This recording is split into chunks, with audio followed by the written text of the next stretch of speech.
फिर भी महसूस होता है कि कोई मामला और तरह का।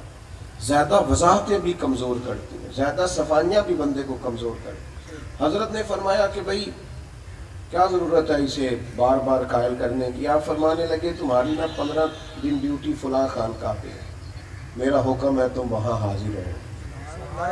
तो 15 दिन वहाँ जब रहा ना, तो अभी एक हफ्ता ही गुजरा था, कहने लगा वही ठीक है जहाँ मैं रहता हूँ। अब दोबारा आया तो हजरत फरमाने लगे 15 दिन फलां आस्थाने पे तुम्हारी ड्यूटी है, वहाँ वक्त गुजारोगे।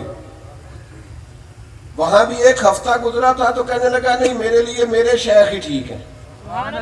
फिर हजरत ने तीसरी खानकाह का भी हुक्म किया ही था कि हाथ बांध लिए, कहने लगे बंदा नवाज माफ कर दें, आपने तो इस दानाई से मुझे समझाया है कि कहीं और जाना तो दूर की बात है, अब तो लगता है ख्याल भी नहीं आएगा दोबारा। आप अपनी